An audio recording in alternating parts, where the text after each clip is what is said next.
কাম কৰি আছিলোঁ ঘৰত, ঘৰ চাফাই কাম কৰি আছোঁ। তাৰ পাছতে এইটো মোৰ গুদাম হয়, তাৰপাছতে ইয়াতে সোমাই লৈছোঁ আৰু পটককৈ মানে ভিডিঅ'বোৰ স্ক্ৰল কৰি আছিলোঁ।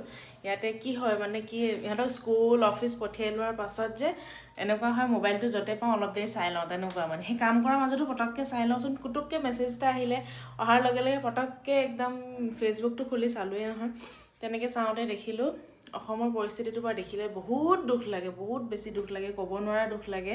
মানে মোৰ শাহুহঁতেও সেইদিনাখন ফোন কৰিছে অন্ধ্ৰপ্ৰদেশৰ পৰা, কি মানে জ্যোতি কেনেকুৱা, তহঁতৰ মাহঁত ঠিক আছে? মই বোলো মোৰ মাহঁত ঠিকেই আছে, কিন্তু ক'ত হৈছে বুলি কওঁতে তেওঁলোকক মই বুজাই দিছোঁ, আপোনালোকক যে লৈ গৈছিলোঁ প্ৰথম মোক যেতিয়া চাবলৈ আহিছিলে যে চাবলৈ গৈছিলে 2017 চনত, আৰু তেতিয়া আমি তেওঁলোকক লৈ গৈছিলোঁ শিৱসাগৰ ফুৰাবলৈ, ৰংঘৰ, কাৰেংঘৰ, তলাতল ঘৰ, তাৰপাছতে আকৌ শিৱদৌল, আৰু তেওঁলোকক আৰু ক'লে নিছিলোঁ, চৰাইদেউ নিছিলোঁ। তেতিয়া মই কৈছোঁ আমি যে সেই ফুৰিব গৈছিলোঁ যে সেই তাতে হৈছে পানী। তাত হৈছে নেকি? সেই চৰাইদেউৰ কথা সুধিছে, তাতো হৈছে নেকি মানে তেওঁলোকে সুধিছে।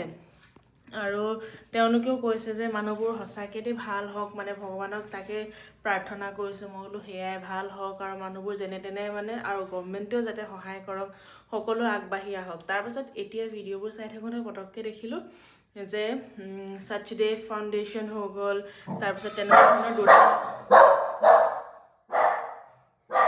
কুকুৰটো কোনোবা আহিছে মানে সেইকাৰণে ভুকিলে আচলতে। তাৰপিছতে সেনেকৈ দুটামান ফাউণ্ডেশ্যনৰ মানুহ দেখিছোঁ, মানে যোনবোৰ পাঞ্জাৱৰ পৰা গৈছে বা তেনেকুৱা। তো সেইকাৰণে বহুত বেছি ভাল লাগিছে আৰু থেংক ইউ आप लोगों को बहुत बहुत। मैं खुद हरियाणा और पंजाब से जुड़ी हुई हूँ, क्योंकि मैं पंजाब में रहती हूँ, जैसे रहती थी, अभी हरियाणा में हूँ। और इसीलिए मतलब সেইকাৰণে মানে তেওঁলোকক দেখি খুব ভাল লাগিছে। তেওঁলোকক মানে কৰ্মবোৰে যাতে তেওঁলোকক ভাল ফল দিয়ে, আৰু তেওঁলোক সঁচাই ভাল কৰ্ম কৰি আছে। আৰু এনেকৈ অসমত গৈ নিজে নিজে যে লাগিছেগৈ, তাৰ বাবে বহুত বহুত থেংক ইউ সো মাচ। आप लोग करते रहिए और जितना हो सके कीजिए। আৰু যদি বাকী কোনোবা আছে তেওঁলোকৰ থ্ৰুৱেদি ভিডিঅ' দেখি আৰু বাহিৰৰ পৰা তেনেদৰে মানুহ যাব বুলি আশা কৰিলোঁ। তাকে আমিও যি পাৰিছোঁ সেয়া কৰিছোঁ, আৰু সকলোৱে কৰিছে, আমাৰ মাহঁতে বা সকলোৱে, আমাৰ গাঁৱৰ মানুহে সকলোখিনি আগবাঢ়ি গৈছে। অলপ অলপ নিজৰ যিমানটো মানে নিজৰ সামৰ্থ্য অনুসৰি সকলোৱে কৰিছে। আৰু নিজৰ মানে অসমীয়া মানুহখিনি যে এনেকৈ একত্ৰিত হৈ যে এবাৰ ওলাই আহিছে দেখি খুব বেছি ভাল লাগিছে।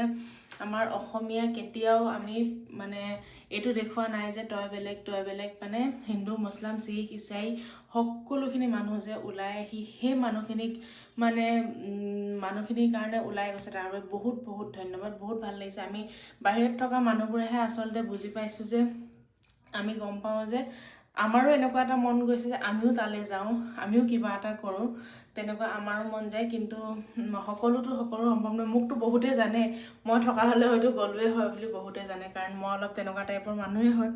তো সেইটো কাৰণে মানে বেয়াও লাগে, আৰু লগতে উপায় নাই। যি হ'ব লগা আছে, প্ৰকৃতিক কোনো ৰখাব নোৱাৰে বুলি কয় নহয়, সেইকাৰণে সেয়াই প্ৰকৃতিৰটোৰ ৰূপ মানে কেনেকুৱা থাকে, এয়া শিৱসাগৰবাসীয়ে এবাৰ দেখি গ'ল, শিৱসাগৰ যোৰহাটবাসীয়ে। তাকে আশা কৰিলোঁ আপোনালোকে সকলো ভালে কুশলে থাকক। আৰু এতিয়া মানুহবোৰে দেখিছোঁ খোৱা বোৱাৰ পৰা আদি কৰি সকলো বস্তু দিছে, কিন্তু মই ভাবোঁ মানুহক চাগে এতিয়া পইচাহে বেছি প্ৰয়োজন হয় নেকি সম্ভৱ।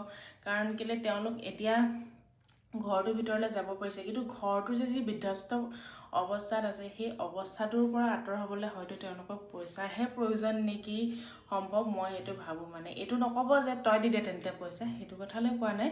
মই মনতে ভাবোঁ মানে খোৱা বোৱাটো মানে বহুত দিছে মানুহে, বহুত কৰিছে, বহুত লাগি আছে, তাৰ বাবে বহুত ভাল লাগিছে দেখি। Thank U.